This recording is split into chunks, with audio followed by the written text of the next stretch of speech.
Qu'est-ce que vous nommez peur ne sont pas des peurs, sont des besoins non comblés.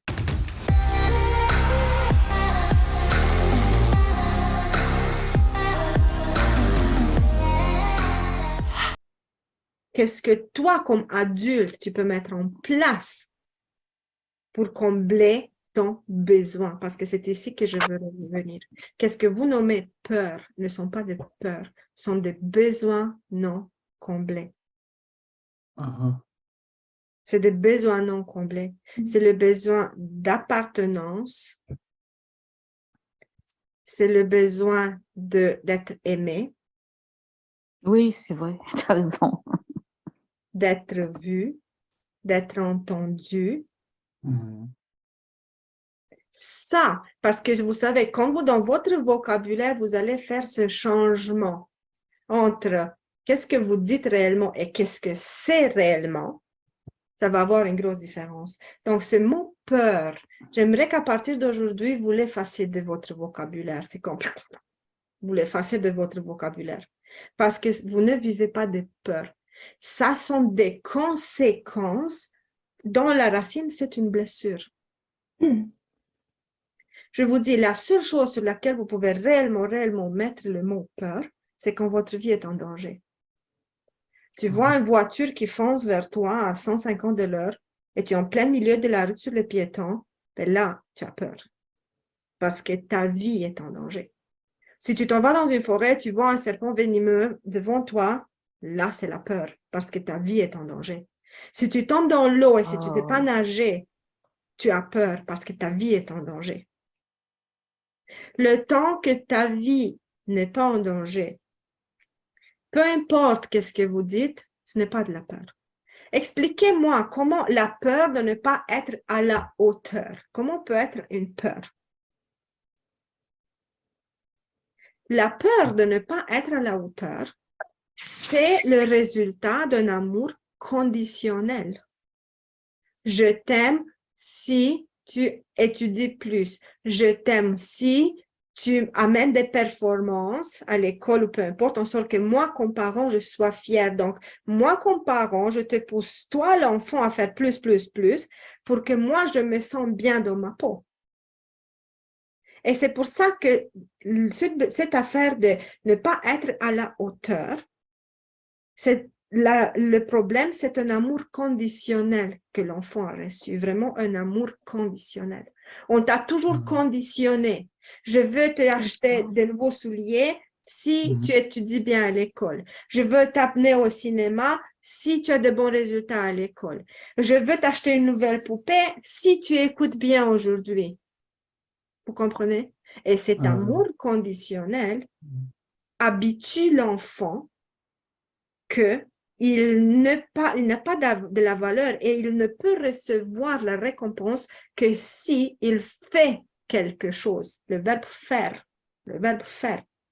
C'est pour ça que cette affaire de cette peur de ne pas être à la hauteur, tu es toujours prise dans le faire. Je dois faire quelque chose, être meilleur, étudier plus, gagner plus, courir plus pour que je reçois de l'amour.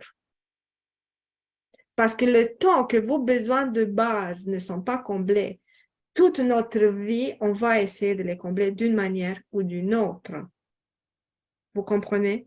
Et on revient, c'est quoi définir exactement c'est quoi des besoins primaires?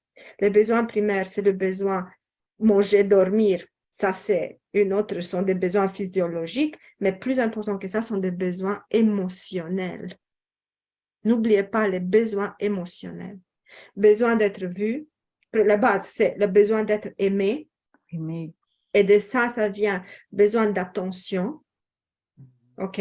Besoin d'être vu, entendu. Le sentiment d'appartenance. Tu veux appartenir à une famille, tu veux savoir que tu es important pour quelqu'un. C'est ça l'enfant invisible. Tu sens que personne ne s'intéresse à toi, que tu n'existes pas pour les autres. C'est pour ça, toute la vie, ceux qui sont pris dans l'archétype de l'enfant invisible vont chercher toujours un sentiment d'appartenance. C'est pour ça qu'ils vont essayer d'intégrer des groupes. Mais vous savez quel est le paradoxe? Tu essaies d'intégrer un groupe pour sentir que tu appartiens, mais quand tu arrives dans le groupe, tu as le sentiment que les autres ne te voient pas.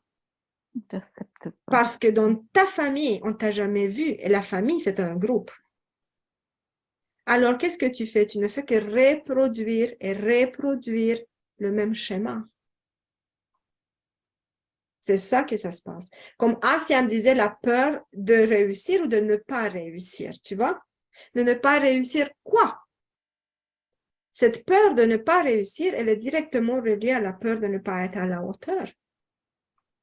Et ça, derrière ça, se cache la blessure, je n'ai pas de valeur. Je ne suis pas importante. Et se cache derrière ça toujours un si conditionnel pour la découverte de moi-même.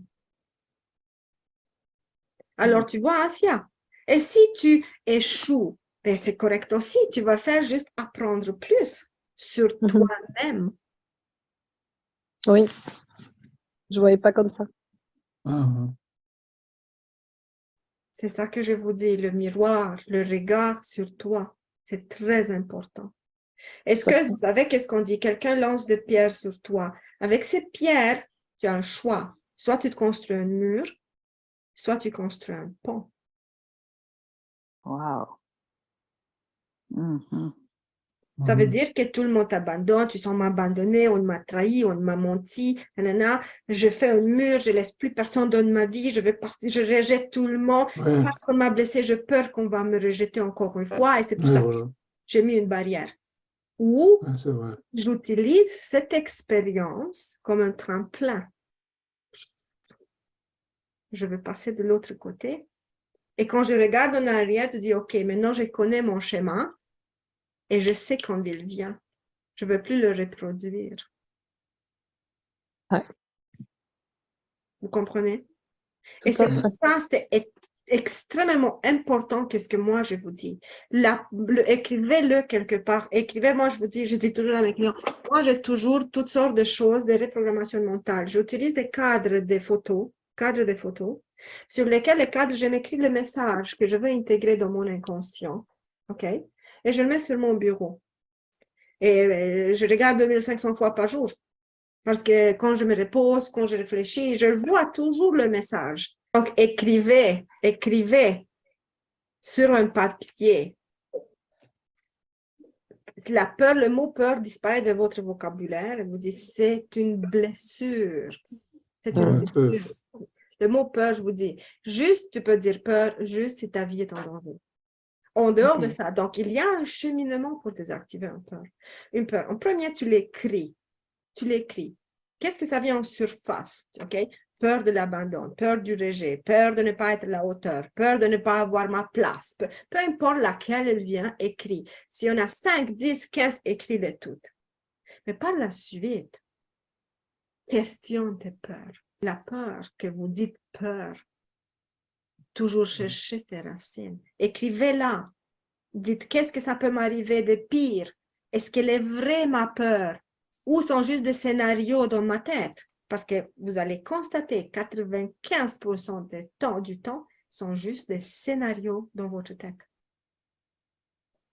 Qu'est-ce que vous faites? Comme Philippe disait, tu prends les expériences du passé et tu les projettes pour ton futur. Tu dis, toute mon enfance m'a rabaissé. Certainement, je veux aller à la soirée dansante de Noël. Tout le monde va me rabaisser. Est-ce que c'est vrai?